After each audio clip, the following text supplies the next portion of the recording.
Saudara, ibarat sebuah puzzle. Ini adalah kepingan pengalaman Daud yang membuat dirinya lega dan sukacita.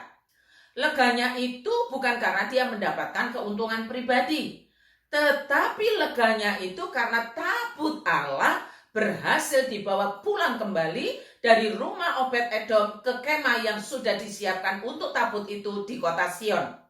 Pada waktu itu bait Allah memang belum dibangun. Bait Allah baru dibangun di zaman Salomo anaknya Daud. Demikian ditulis mengenai kelegaan dan kemenangan Daud. Tetapi orang-orang benar bersukacita. Mereka beria-ria di hadapan Allah, bergembira dan bersukacita. Bernyanyilah bagi Allah, masyurkanlah namanya, buatlah jalan bagi dia yang berkendaraan melintasi awan-awan. Namanya ialah Tuhan, beria-rialah di hadapannya. Kerajaanmu datanglah, kehendakmu jadilah di bumi seperti di surga.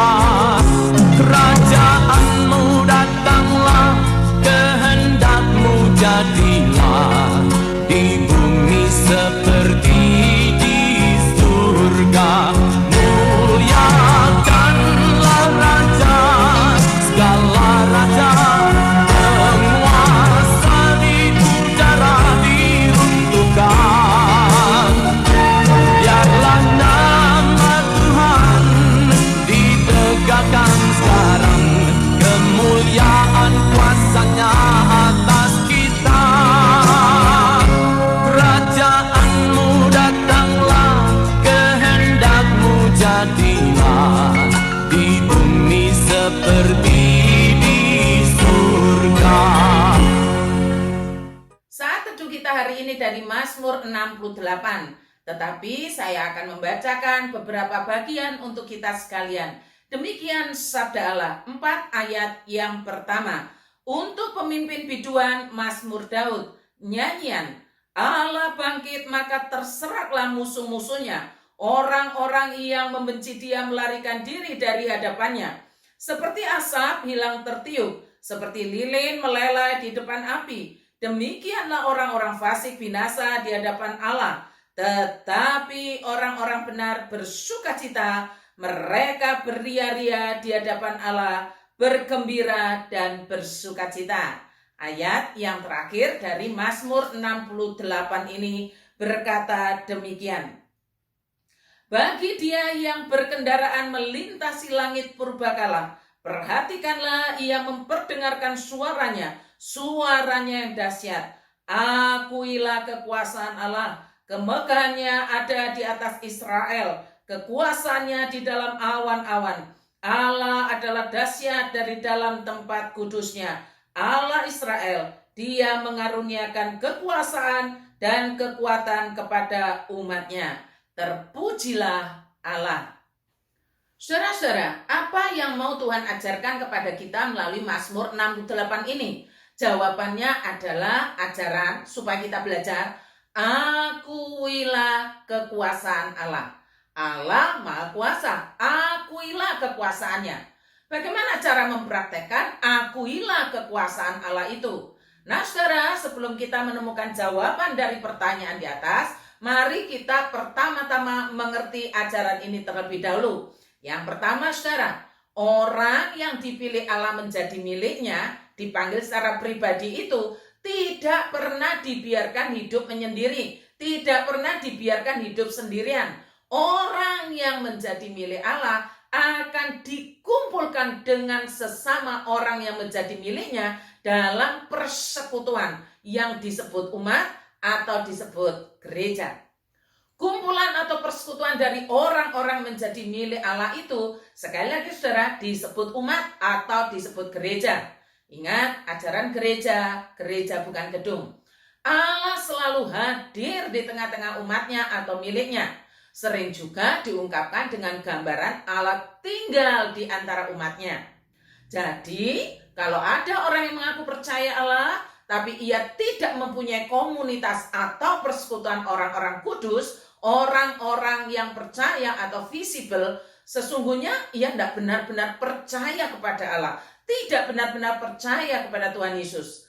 Dalam komunitas itulah atau dalam gereja itulah sebenarnya pemerintahan Allah sedang berlangsung sampai sekarang. Contoh ya saudara, contoh saudara si A dibaptis atau disidi di GKT Banyuwangi, atau dia atestasi ke GKT Banyuwangi, berarti komunitas rohaninya GKT Banyuwangi. Tapi ternyata ia tidak pernah aktif beribadah, ia juga tidak pernah melayani, tidak mengambil bagian apapun dalam persekutuan gereja atau GKT Banyuwangi. Nyaris hanya namanya saja yang ada di buku induk. Bahkan sudah bertahun-tahun, bahkan puluhan tahun sekalipun ada di kota Banyuwangi, tidak juga mengambil bagian dalam persekutuan orang-orang kudus GKT Banyuwangi. Apalagi ngikuti ibadahnya, berarti tidak pernah makan makanan rohani yang sama.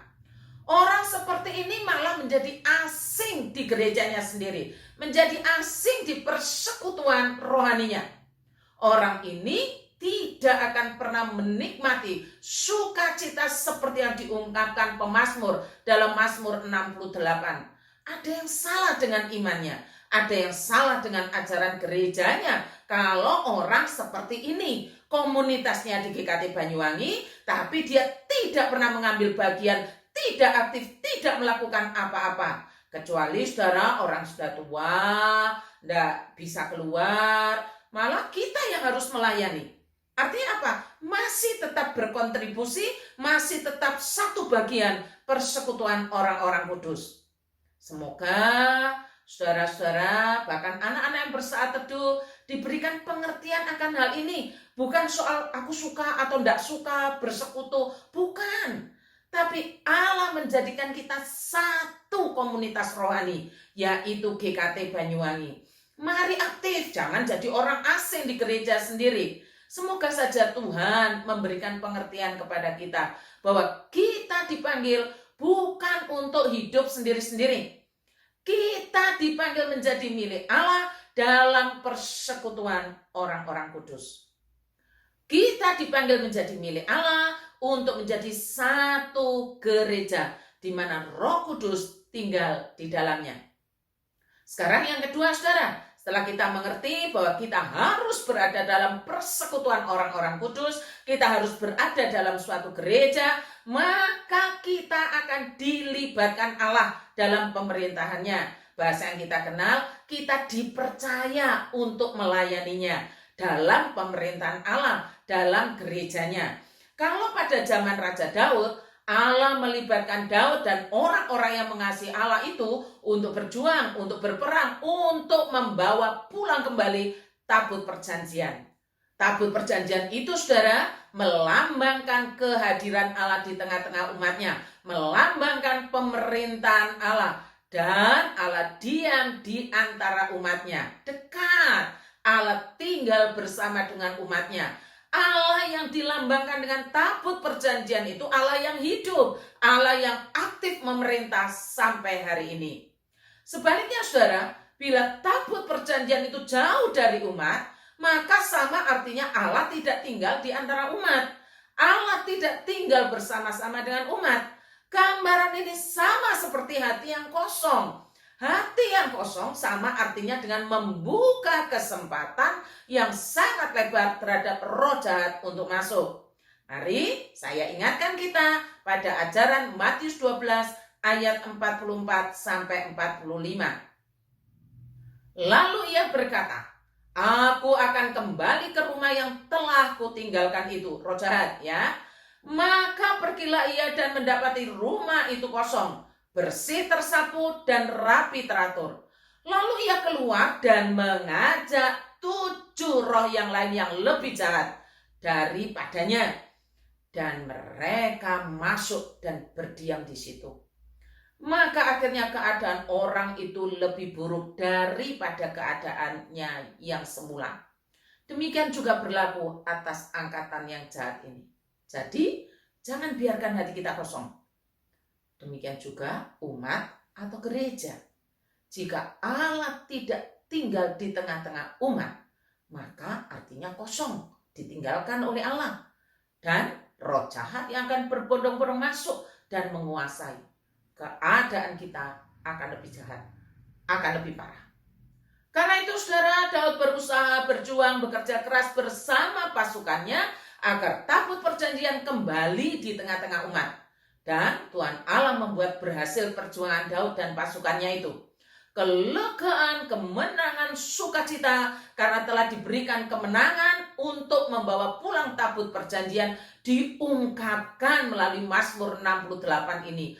Akuilah kekuasaan Allah, kemegahannya ada di atas Israel, kekuasaannya di dalam awan-awan. Allah adalah dahsyat dari tempat kudusnya, Allah Israel. Dia mengaruniakan kekuasaan dan kekuatan kepada umatnya.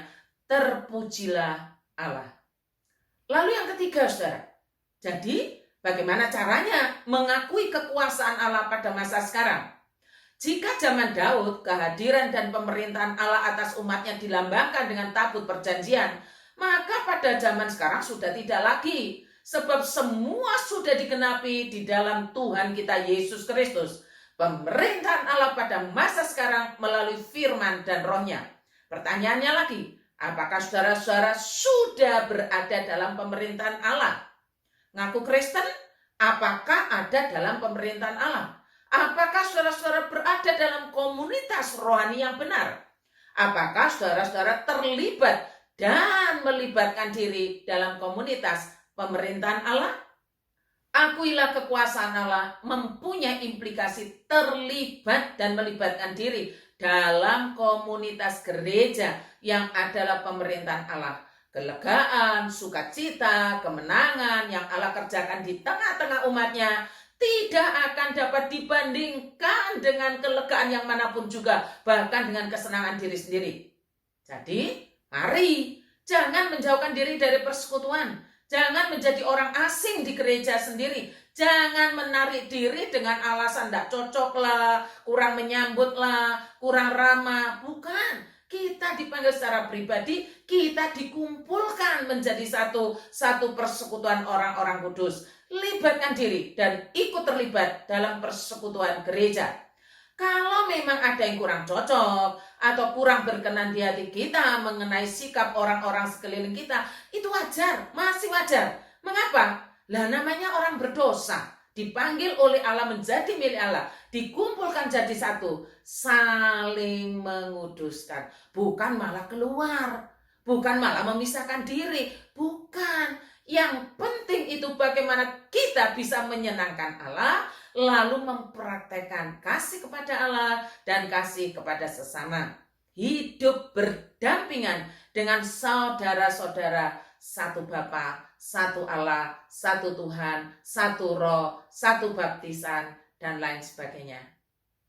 Mari kita mulai menanamkan dalam akal budi kita, akal budi yang diperbarui, hidup berdampingan tanpa harus terintimidasi atau perasaan-perasaan yang lain yang mungkin mata kita melihat itu seperti intimidasi, seperti penolakan atau lain sebagainya. Mari kita libatkan diri dan kita mau dilibatkan.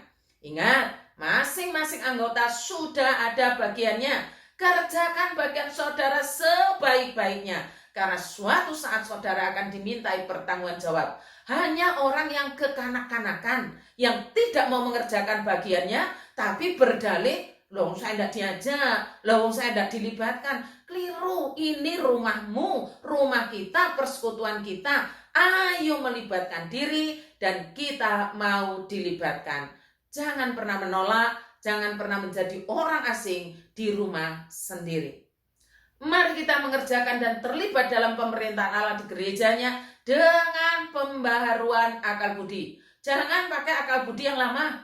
Akal budi yang lama hanya akan menempuh cara hidup yang lama, hanya akan membuat perpecahan. Akal budi yang baru merangkul di dalam kasih sekalipun banyak perbedaan.